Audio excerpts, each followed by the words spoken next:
Okay, YouTube, this is prep week 4 complete. This is also update video 3 because we're just going to call this Sabotage Sunday. And I hope this actually even records because this is now the third time I've tried to record this update and it doesn't work. I do the whole video and then nothing. It's been so fun. All right, so take 3, even though you'll just see take 1. Maybe it'll be the best one. I don't know. So we are 16 weeks out, a little less, like 15 and 5 days or something like that. 16 weeks out. This is when like the prep like the professional people start prepping. And so we're like in it now. So it's been 4 weeks. We are finally down into the 140s.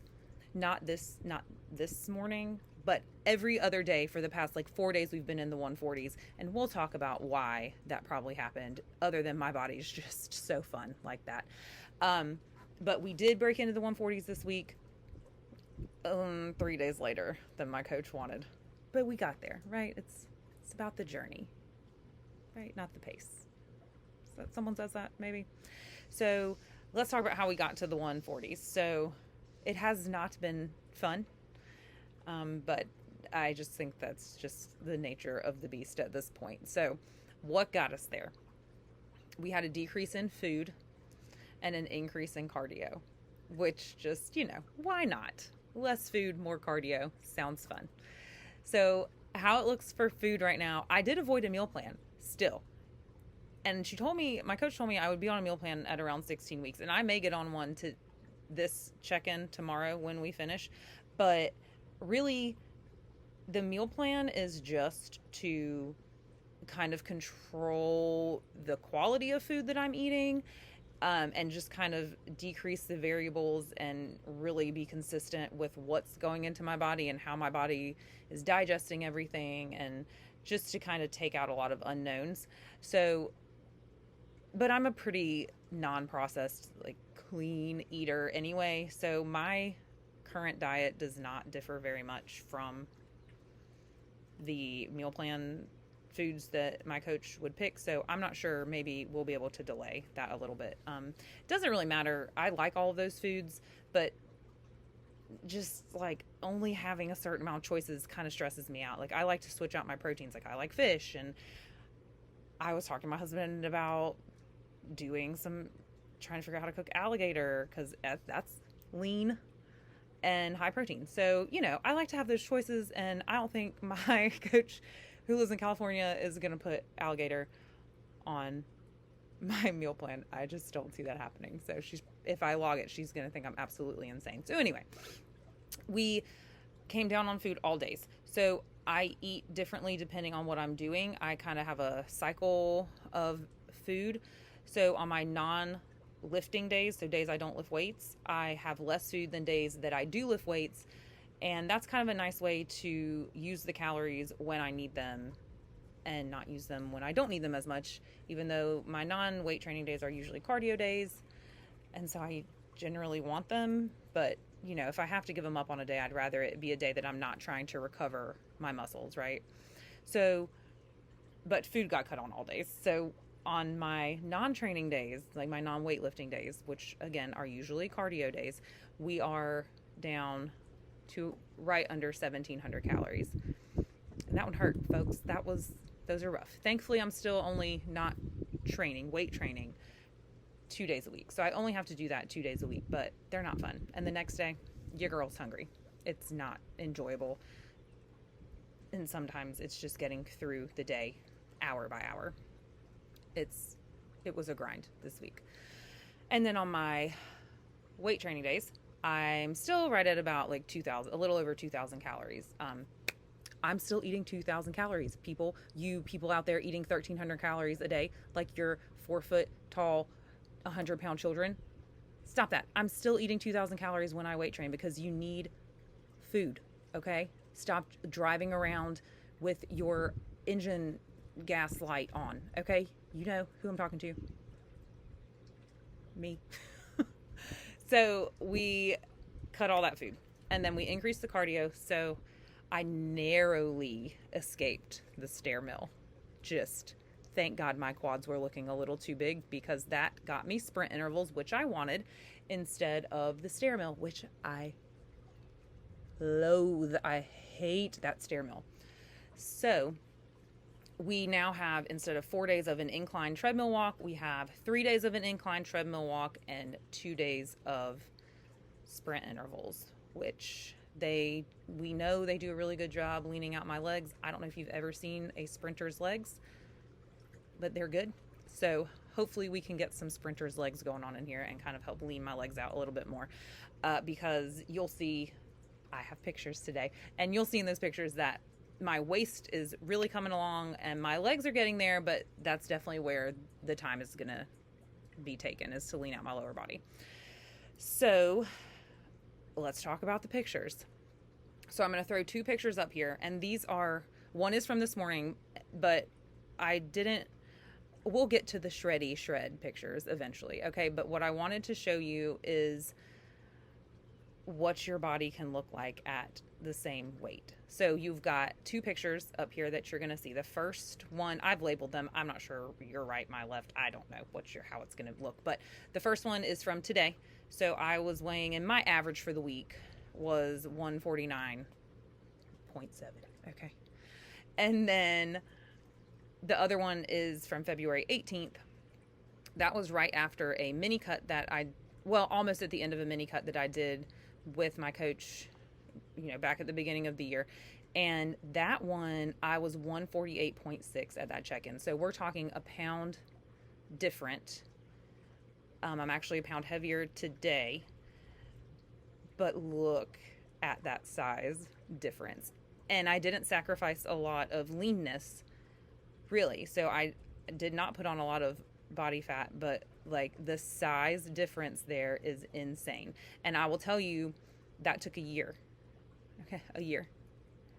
1 year. Okay, it took so much time in the gym and so much food. And yes, it took a lot of food. I was eating close to well over 2,500 calories for sure most days. Vacations, free meals, we were working to get the food in and to get the training in. So all I want you to see from that is, 1, we're leaning out nicely, and 2, the scale doesn't always tell you what you need to know. So if I could tell you anything that I've learned off of all of these check-ins that I've done, is to take your pictures, take them regularly. Yes, it is annoying. Yes, it is a pain in the butt. I hate getting all the stuff out every single week. It is not my favorite thing to do, but I look back at these so much because your eyes don't work all the time and your mind lets you forget things so much. So take pictures. Do not use the scale as your only measurement tool, and take your measurements. It helps to see changes that are a little more reflective of your body than the scale, because the scale is honestly, people, reflective of a lot of things other than fat and muscle. Okay, water, hormones come into play, training amounts come into play. My legs are trashed from these sprints that have happened. They are so sore. I've got shin splints. I'm sure they are holding water, and I'm sure that's what the 2-pound jump overnight was. Is it annoying? Yes. Is it going to go away? It will. I know it will. So we're not going to get hung up on it. But that scale is just a set of numbers, and you can't judge everything off of those sets of numbers. So those are my pictures. That's an update picture from this morning, and pretty soon I'm on check-in number 49. So pretty soon I will have had 52 check-ins, which is a year. And then I'm going to pull some out of the vault, and we're going to do some comparisons because there's some real gems in there. So those are the pictures I have for today. If you know someone struggling with scale weight and who, they'll set a goal and they give up because the scale doesn't move or it moves the wrong way, please share this video and show them this, because if you can just put a little bit of time in, be patient, stop worrying about the scale so much, your entire body can change and the scale cannot, or it can in the other way, So that's what I have for today as far as pictures. The other thing I was going to just talk about for future when I come back and watch this, because I'm sure at some point I will, and for whoever decides to tune in today, I just wanted to talk a little bit about goal setting. So, the show is this huge goal, and huge, the leanest I've ever been. I have to go on a stage by myself with a lot of skin out and a lot of muscle out, and hope I've done a good enough job building things the way they want that I can win, because I'm not doing this not to try and win. Like, I want to be competitive. So that's a huge looming goal. And it seems a little daunting, especially when you look into it and it's, however many days are left in 16 weeks. I'm not mathing that right now. That is however many days of training, however many days of tracking and weighing my food, however many days of being hungry or tired. That's like, that sucks, right? Like, I don't want to count down how many days of terribleness I've got to go through. So what I have found, and I'm not breaking any knowledge barriers here. This is all stuff that I've learned through others, and I don't, self-help people, motivational podcasts, whatever you want to call it, is breaking up your goals into smaller goals and more fun goals. So when I was in anesthesia school, they started out with this question: how do you eat an elephant? And the answer was one piece at a time. So that's how you should approach any goal. So you've got this huge goal, you tackle it one step at a time and try and find the fun steps, right? Because the necessary steps are the grind steps, right? We all know what the necessary steps are going to be, and because they're usually not the fun ones. So I've broken my stuff down into smaller goals. So we've got 16-week out goals, 12-week out, and 10-week out. And then, once we get there, we're lean, we're looking good. I'm just trying to relax and not get hurt and train as hard as I can for the show. And I feel like at around 8 weeks, I got 2 more months. We can just kind of coast it in there, right? I'll be okay in just that daily grind. But for now, here's what we're doing. So 16 weeks, that was yesterday. Friday, I sat down with my daughter and ordered my suit swatches. So if you guys don't know about the show part of this, they have the most sparkly bikinis I've ever seen in my entire life. It's probably the most expensive thing I'm ever going to buy aside from my wedding dress. The most sparkly bikinis. And you get to design it, and it's fun, and you get to pick your colors and your crystals and your connectors and all the things. So the first step is the company that I'm ordering mine from, which I will probably make another video talking a lot about that whole design process, is willing to send like 5 free fabric swatches. So it's like velvets or holographs or whatever. It's various colors, various shininess. I don't know all the material terms, but you get 5 to kind of start to narrow down your choices. So I sat down with my daughter, we went through, we looked at colors and stuff like that, and we ordered our 5. So they're coming in the mail. And if anyone out there is even interested, I don't even know if anyone out there is interested in my whole prep series, so I'll just show it anyway. I'll show you guys the swatches, and maybe you guys can help me decide what you think would be the prettiest or the best or the most flattering. And then at 12 weeks out, so just 4 more weeks from now, we'll do the actual suit consult where we decide on the fabric. We talk about crystals. It's a whole meeting thing that I'm really excited about. And then I'll have some posing sessions that start with an actual posing coach, because again, I don't know if you've seen a show, but there's a couple poses involved. There's a whole little routine that happens in previously mentioned sparkly bikini and 6-inch stiletto heels. So 6-inch. Is this 6? Depends who you ask.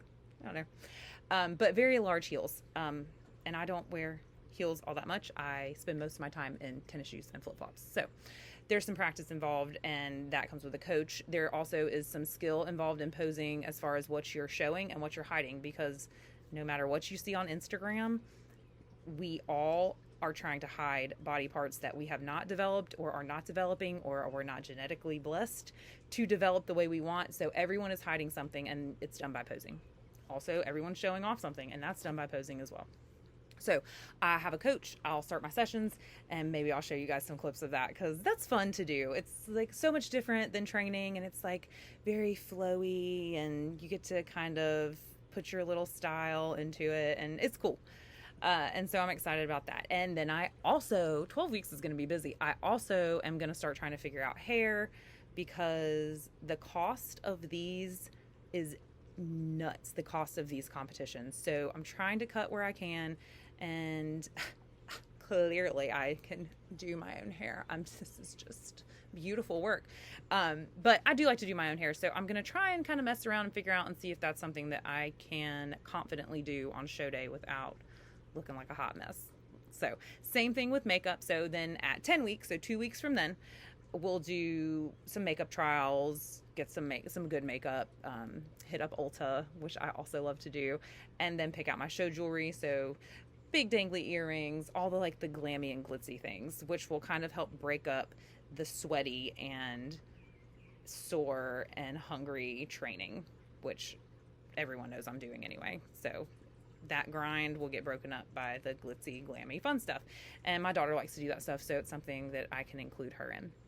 So that's what I've got going on. I've kind of broken everything up. I would encourage you, if you're tackling big goals, to break things up into smaller, more fun, more attainable goals so you can check off some boxes early, and kind of as that motivation starts to wane and you're really leaning into your discipline, you can kind of rebuild the motivation, because that's a little more fun way to get things done. And that's all I've got today. I really, really hope this one records. So I'm gonna cry if it doesn't. I just can't do another one. This is just crazy. But we've got some friends coming over to swim. Georgia is trying to forget what it's like to rain. It did rain a little bit today, but now somehow it's just hotter. I don't understand what kind of weather is here. It's just really, really hot and dry. So I'm gonna hang out with our friends. We're gonna swim in the pool, hang out with my daughter. Make sure you like this video, share this video with someone who's trying to set goals or who's really discouraged by the scale. There's hopefully a lot of things in here that various people can relate to and help. Leave me some comments, questions. I'm thinking about maybe having my husband come on and kind of like interviewing him about what it's like to have a spouse that's doing this and what he thinks about it. But if that's not something super interesting, I don't know that he'll do it, because he's super introverted and I just don't know. We'll see. Y'all would have to want it. So comment down and let me know. Subscribe to the channel so you can get the very first updates of my struggle bus or success weeks. And I think that's it. So have a good week. Attack your goals. Set your small goals. Eat your food. Lift some weights. Go for a walk. Take care of yourself, and I'll see you next week.